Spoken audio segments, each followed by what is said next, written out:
Bismillahirrahmanirrahim. Pada pertemuan ke-9 kali ini saya akan membahas sistem akuntansi pembelian. Deskripsi kegiatan, sistem akuntansi pembelian digunakan dalam perusahaan untuk pengadaan barang yang hanya diperlukan oleh perusahaan.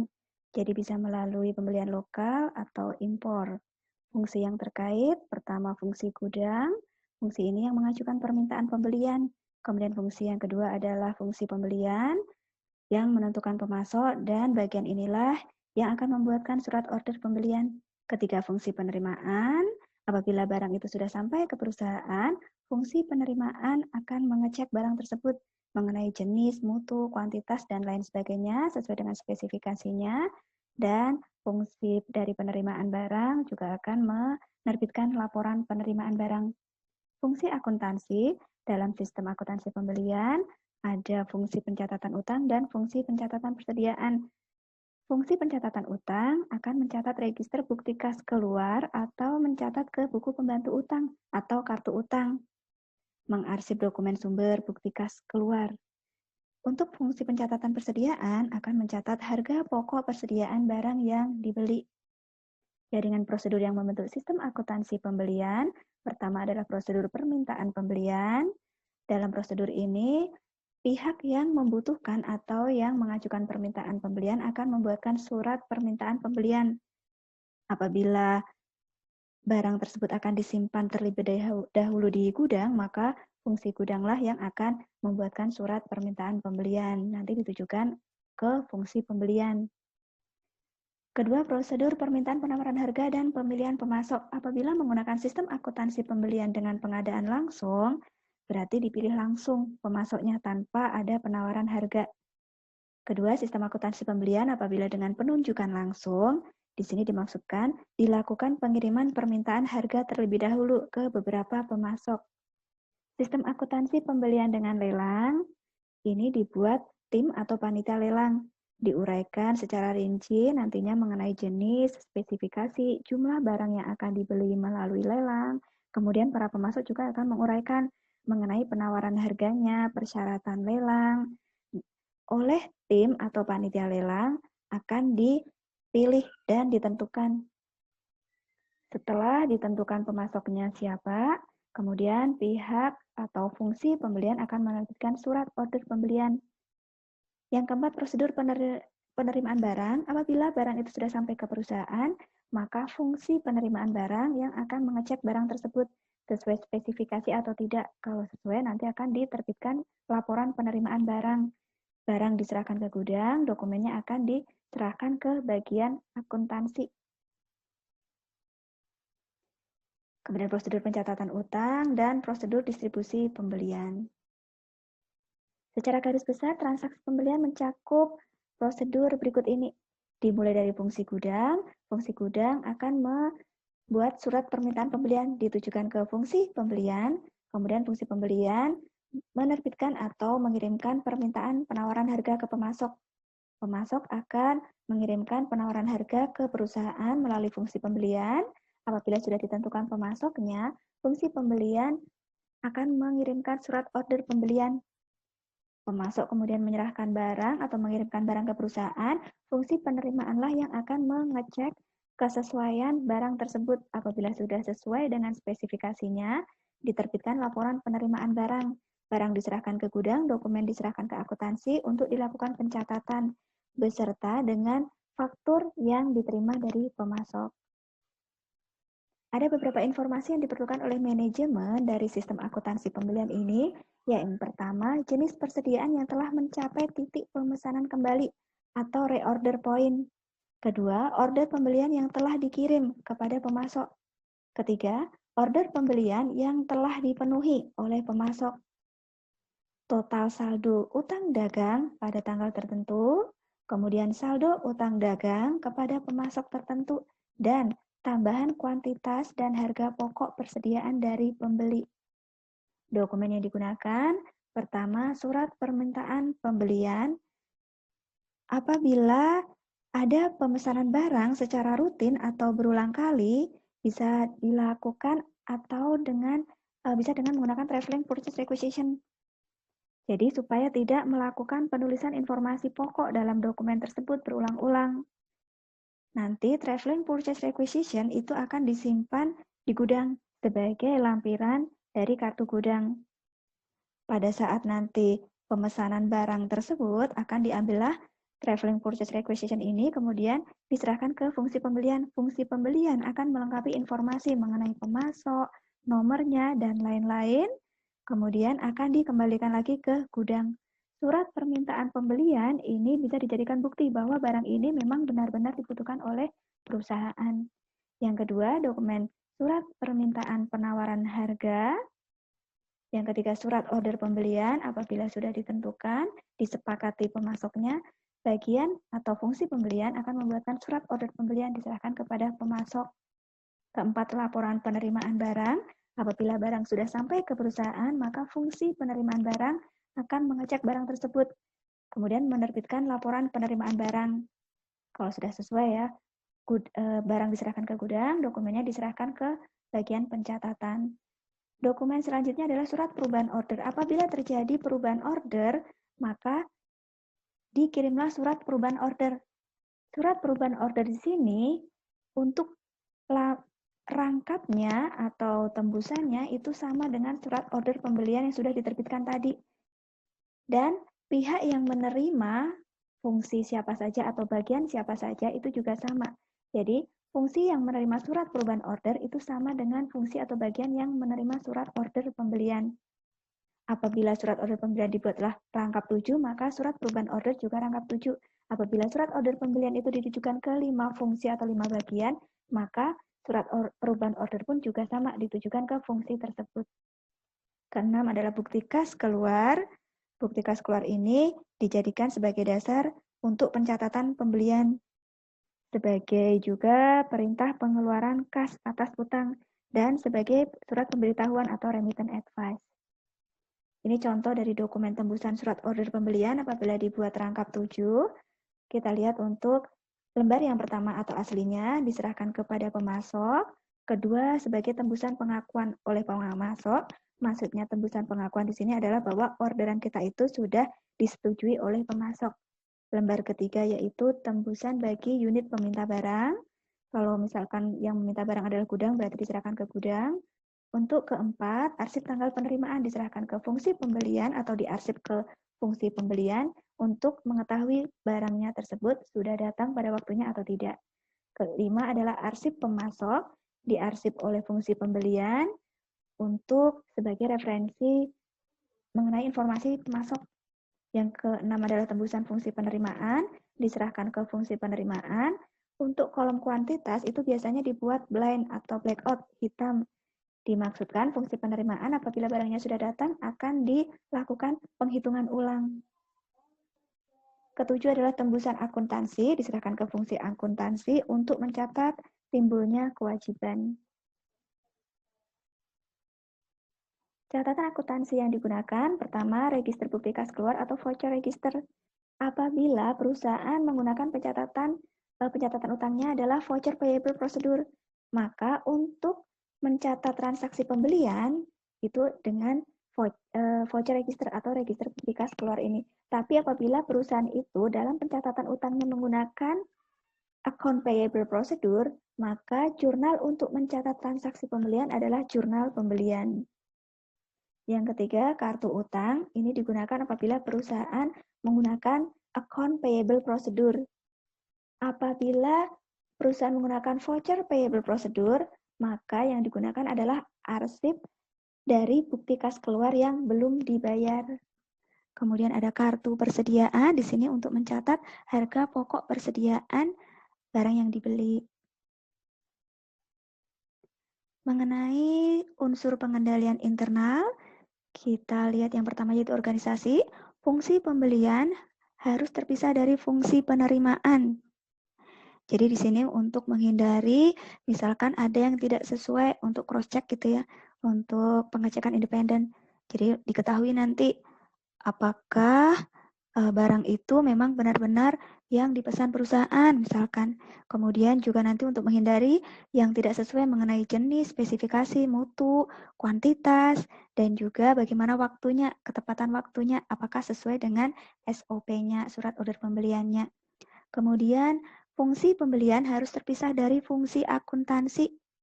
Jadi di sini fungsi pembelian itu kan fungsi operasi ya, kemudian kalau akuntansi itu adalah fungsi pencatatan.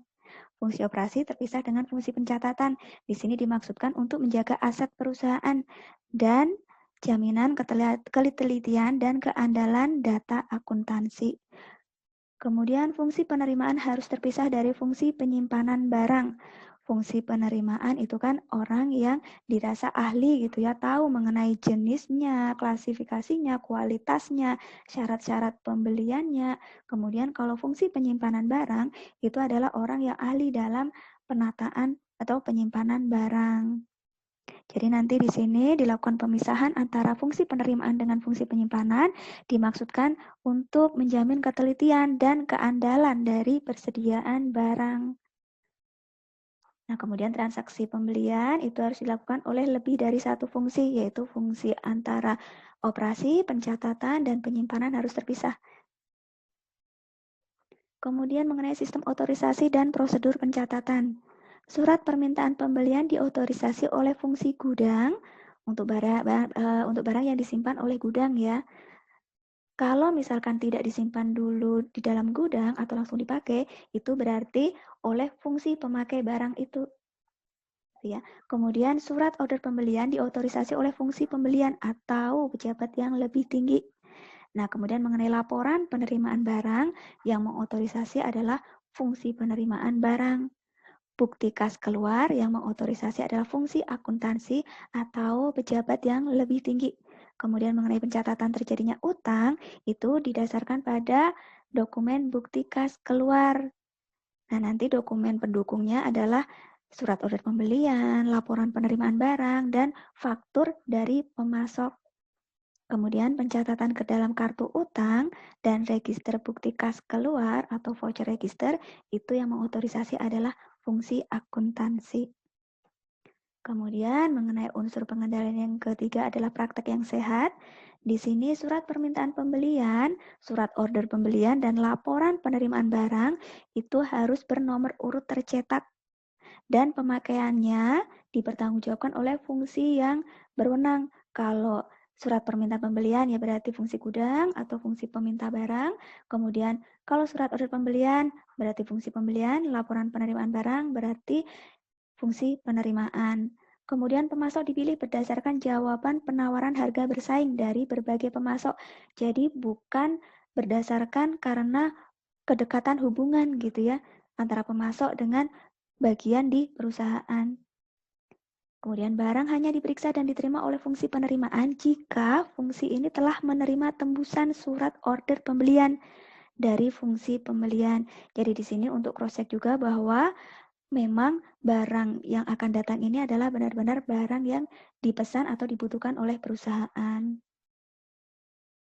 Fungsi penerimaan melakukan pemeriksaan barang yang diterima dari pemasok dengan cara menghitung, menginspeksi barang, dan membandingkannya dengan tembusan surat order pembelian. Terdapat pengecekan mengenai harga, syarat pembelian, ketelitian perkalian dalam faktur pemasok sebelum faktur itu nanti akan diproses untuk pembayaran. Catatan yang berfungsi sebagai buku pembantu utang nanti secara periodik direkonsiliasi dengan rekening kontrol utang di dalam buku besar. Kemudian pembayaran faktur dari pemasok dilakukan sesuai dengan syarat pembayaran guna mencegah hilangnya kesempatan untuk memperoleh potongan tunai. Nah, di sini diusahakan mengarsipnya berarti berdasarkan jatuh tempo. Jadi jatuh tempo faktur dalam jangka waktu potongan. Kemudian bukti kas keluar beserta dokumen pendukungnya dicap lunas oleh fungsi pengeluaran kas setelah cek dikirimkan kepada pemasok. Jadi di sini untuk mencegah penggunaan dokumen itu lebih dari satu kali ya. Kita lihat untuk flowchart atau bagian alir.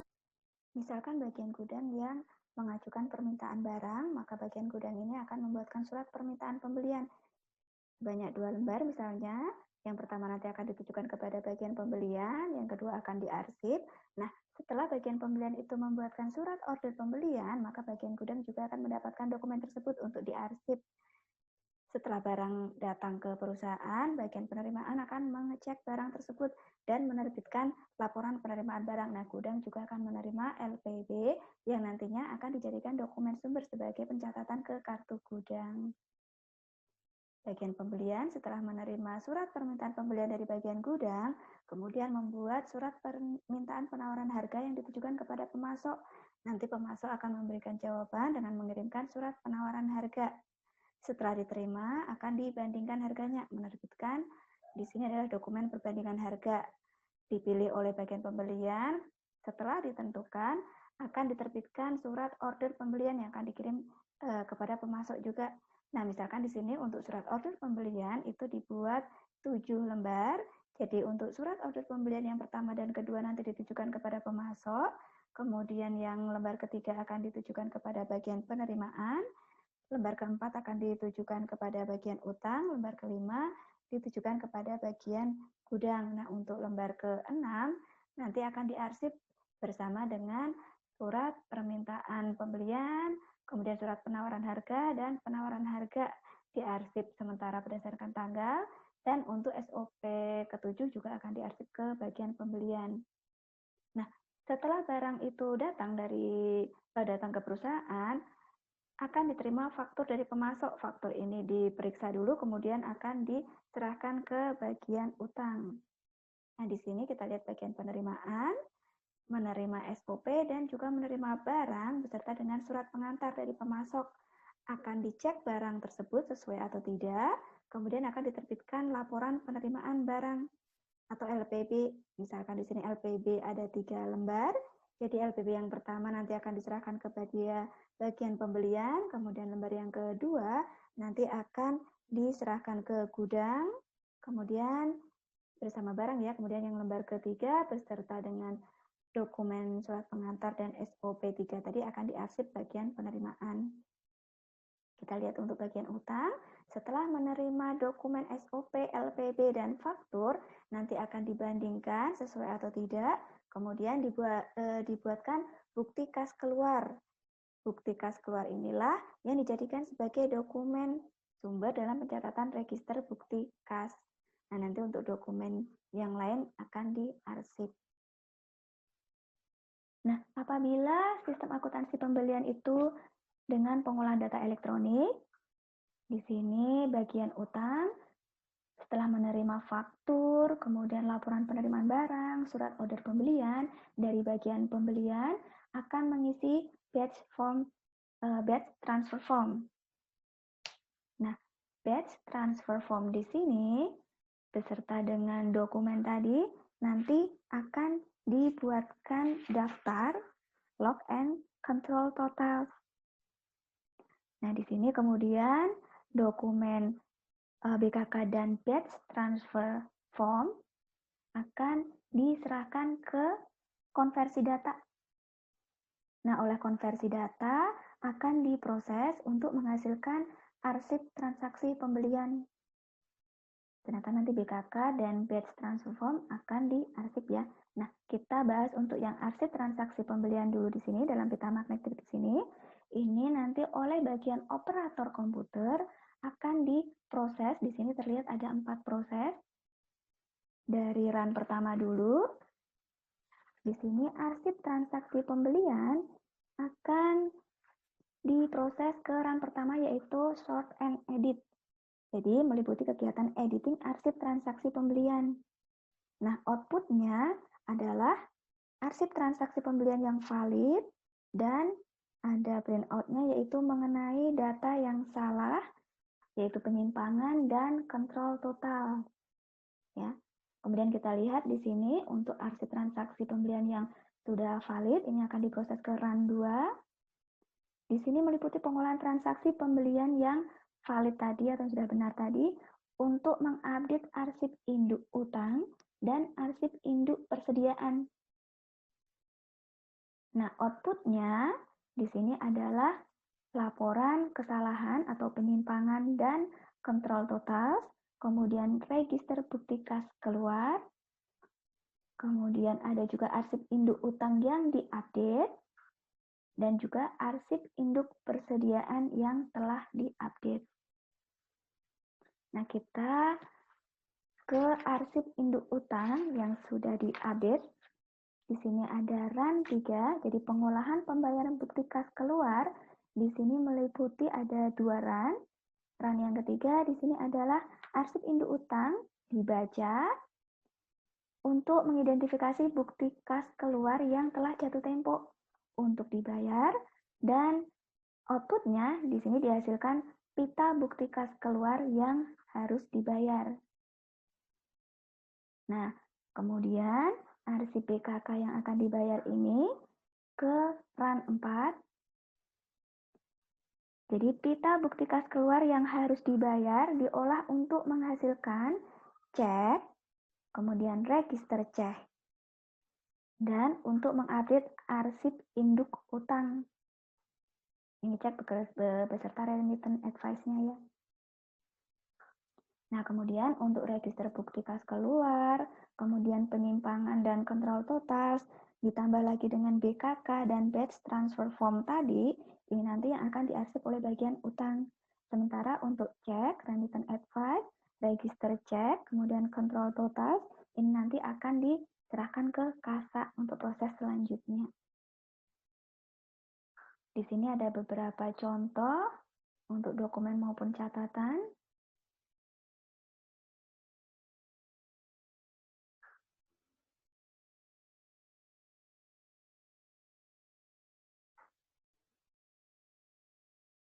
Baik, terima kasih.